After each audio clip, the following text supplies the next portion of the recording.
Good morning बच्चों। आज हम पढ़ाएंगे समांतर क्रम। समांतर क्रम में परिभाषा होगा कि इस क्रम में सभी सेलों के धन ध्रुव को बिंदु ए से और ऋण ध्रुव को बिंदु बी से जोड़ देते हैं, तो इसे हम क्या कहते हैं? समांतर क्रम कहते हैं। ठीक, इसके लिए हम क्या बनाएंगे? परिपथ बनाएंगे। ठीक, अब उसके बाद लिखेंगे माना माना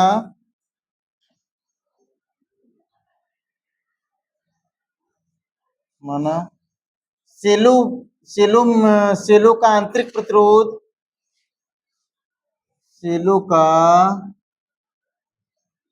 आंतरिक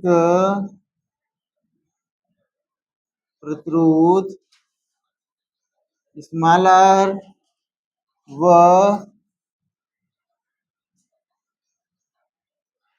विद्युत वाहक बल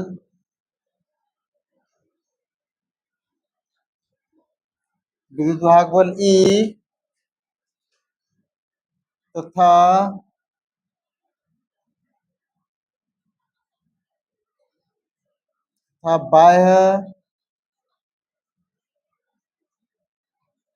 बाह्य प्रतिरोध कैपिटल आर है। यदि नहीं, अब देखिए दिखाएंगे कि पूरे देखिए जब समांतर क्रम होंगे तो श्रेणी में विद्युत वाहक बल सभी सेल के लिए अलग अलग होंगे, लेकिन समांतर क्रम में विद्युत वाहक बल का मान क्या होगा? सबके लिए समान होगा। ठीक है, जैसे जब समांतर क्रम होते हैं तो विभव समान होता है ना, धारा भिन्न भिन्न होते हैं। ठीक, इसमें क्या होंगे? विद्युत वाहक बल क्या होंगे? सबके लिए समान होगा। दिखाएंगे पूरे परिपथ का विद्युत वाहक बल ई है।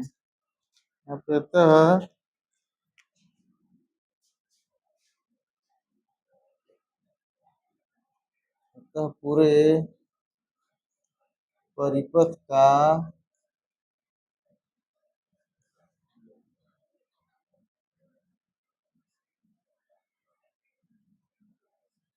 विद्युत वाहक बल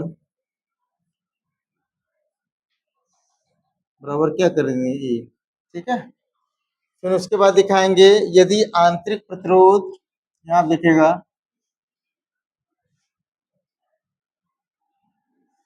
यदि आंतरिक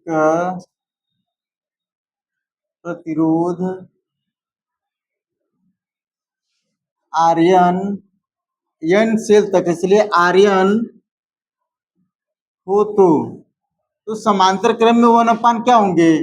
वन अपन आर एन बराबर one upon R plus dot dot one upon R ना होगा, एन कर देंगे कोष्टक में एन सेलें।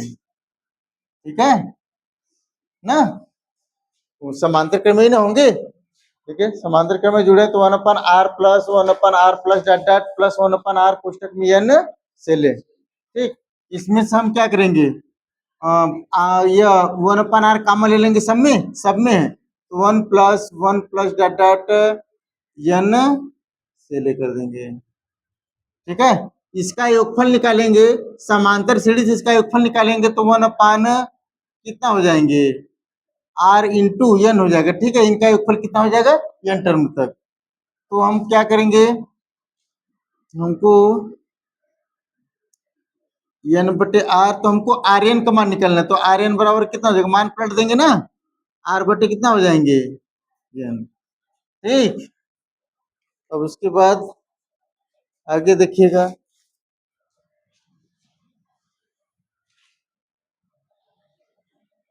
अब दिखाएंगे ना पूरे परिपथ का, इस पूरे परिपथ का विद्युत वाहक बल।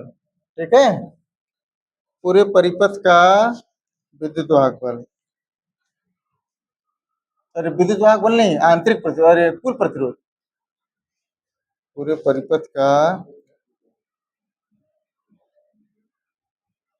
पूरे परिपथ का कुल प्रतिरोध। ठीक है, कुल प्रतिरोध की बात करेंगे तो आंतरिक प्रतिरोध और बाह्य प्रतिरोध को हम क्या कर देंगे? जोड़ देंगे।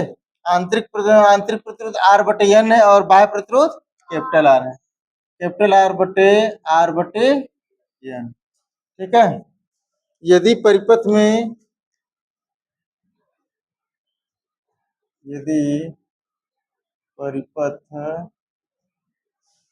में प्रवाहित धारा आई हो तो, ठीक, यदि परिपथ में प्रवाहित धारा क्या हो, आई हो तो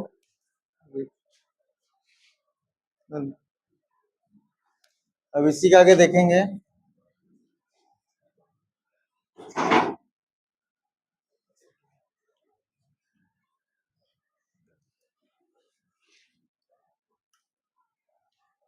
ठीक है, दिखाएंगे कि यदि परिपथ में प्रवाहित धारा क्या हो, आई हो तो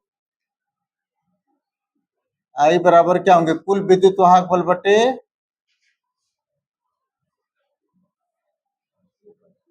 कुल विद्युत वाहक बल बटे कुल प्रतिरोध। कुल विद्युत वाहक बल कितना है, ई है, कितना है, ई है। कुल प्रतिरोध कितना हो जाएंगे, कैपिटल आर प्लस आर बटे, यह निगमन करना है इसका।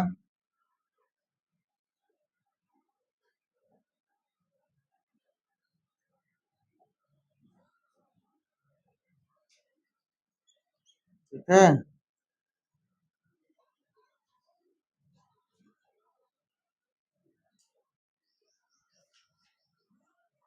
ये दिखाएंगे, कहेंगे उसके बाद विशेष स्थितियां, इसको समीकरण नंबर 1 कर देंगे, या विशेष स्थितियां।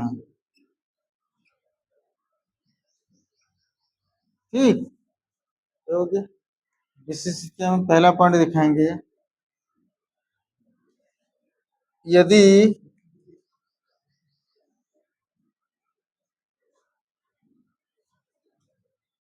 यदि capital R is greater than R बटे एन हो तो, इसके कहने का मतलब कि आंतरिक प्रतिरोध का मान बाह्य प्रतिरोध से लगभग क्या हो, शून्य हो ना, यानी बाह्य प्रतिरोध का मान बढ़ाएंगे, आंतरिक प्रतिरोध का मान घटाएंगे, तो इतना घटाएं कि ये लगभग कितना होना चाहिए, शून्य। तो आप दिखाएंगे समीकरण नंबर 1 से,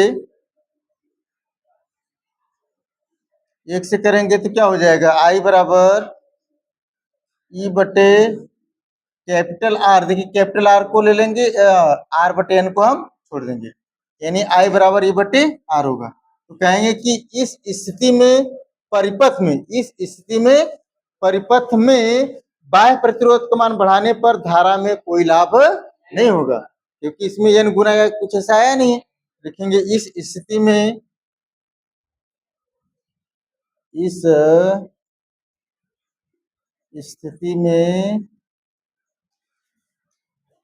बाह्य प्रतिरोध का मान बढ़ाने पर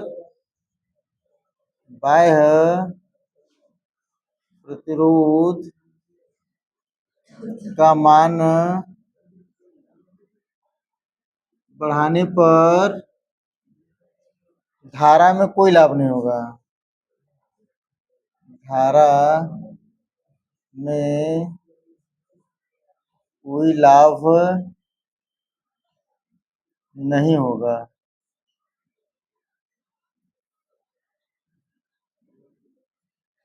ठीक है, इस स्थिति में बाह्य प्रतिरोध का मान बढ़ाने पर धारा में कोई लाभ नहीं होगा, यानी हमको बाह्य प्रतिरोध के मान को बढ़ाना नहीं, यानी एक सेल में जितना धारा बहेगी उतना पूरे परिपथ में धारा बहेगी। ठीक, क्योंकि एक सेल का आई बराबर ई बटे आर, तो जब एक सेल में जितना धारा बहेगी उतनी पूरे परिपथ में धारा बहेगी। अब उसके बाद क्या करेंगे, दूसरा स्थिति, आप देखिएगा, यदि capital R is less than R बटे एन। यानी इस स्थिति में क्या करेंगे, हो तो, ठीक है, हो तो अब क्या करेंगे, इसमें कि आंतरिक प्रतिरोध का मान बढ़ाने पर बढ़ाएंगे, इतना बढ़ाएंगे कि लगभग आर का मान क्या हो जाए, शून्य हो जाए, या तो मतलब कैपिटल आर की तुलना में स्मॉल आर का मान इतना अधिक है कि लगभग यह क्या है, शून्य है। तब दिखाएंगे समीकरण नंबर 1 से, समीकरण नंबर 1 से आई बराबर क्या होंगे, ई बटे, देखिए कैपिटल आर के मान को हम क्या कर देंगे, लगभग शून्य कर देंगे, आर बटे कितना हो जाएगा, एन, एन ऊपर पलट देंगे, एन कोष्टक में ई बटे कितना हो जाएंगे, आर। ठीक, क्या क्या कहेंगे, इस स्थिति में,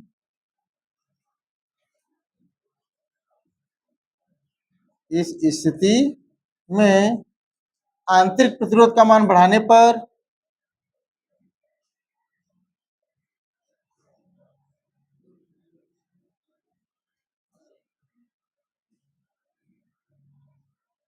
आंतरिक प्रतिरोध का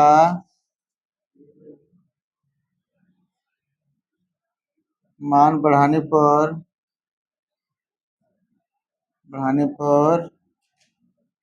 धारा का